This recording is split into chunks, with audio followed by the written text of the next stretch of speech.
Hello mga ka-awesome! Today is Marcus Therapy. Samahan niyo ulit kami. Tara! This is the continuation of my story time. Bago ako mag-decide na mag-undergo ng assessment si Marcus, may mga nakita na akong sign na may autism si Marcus. But, I don't rely on my own knowledge without professional evaluation. At ito nga ang mga list ng mga signs na nakita ko. And this is by category. First, social communication and interaction. Ito yung limited eye contact. Umiiwas si Marcus sa pag-eye contact kahit papilitin mong tumingin siya sa'yo or sa mata mo. Cut ko muna dito yung kwento. After namin mahihatid si Marcus sa therapy center, naglakad-lakad kami under the sun. At ito nga, habang naglalakad kami, nakakita kami ng cafe. Then, tinry namin, pumasok kami sa loob at nag-order kami ng drinks. Since mainit nga ang panahon, nag-chill lang kami dito while waiting kay Marcus na matapos ang kanyang session. At ito pa, naglaro kami ng Jenga. Di namin alam pare kung paano exactly laruin. Based on my experience dito, napaka-aesthetic ng cafe na to at ang sarap ng kanilang drinks.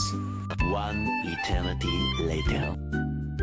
Dito, tinapos ko na yung laro. Since time na ng session, sinundod na nga namin si Marcus. After nga ng session, dumiretso kami sa mall na malapit lang din dito. At dahil nabitin siya sa 1-hour session, at halos ayaw niya pa talagang lumabas, pinaglaro ko siya sa indoor playground para lang masatisfy siya. Dito, itutuloy ko na nga yung story time habang naglalaro si Marcus. After ng limited eye contact, delayed response naman. Dito, hindi naman siya nagre-response o nakakarinig kapag tinatawag ang kanyang pangalan. Kaya kasama rin ang hearing test sa assessment para ma-confirm kung may problema ba siya sa pandinig. Next is social awkwardness. Ito naman yung mas preferred nilang maglaro mag-isa. Before, si Marcus, hindi talaga nakikipaglaro sa ibang bata. Mas gugustuhin pa niyang mag-solo sa bahay with his toy. But now, kaya niya na makipaglaro with other kids. Kailangan niya lang talaga ng gabay at exposure sa ibang bata. Second category naman, behavior and routines. Ito yung paulit-ulit na physical movements. Ito yung flapping, rocking, and spinning objects. Ito yung mga behavior na madalas kong makita kay Marcus. Pinaka-favorite niya is yung spinning wheel. Every time na makakita siya ng wheel, gustong-gusto niyang pinapaikot ito. Nakakatulong din kasi ito para ma-regulate yung kanilang mga emotions. Nakakatulong din ito na makapagpakalma kapag overstimulated ang kanilang brain. Well, cut ko muna yung kwento. At this moment kasi, pauwi na kami after ni Marcus na maglaro. Tutuloy ko na lang yung story time sa next vlog. Maraming salamat sa panonood. Paalam!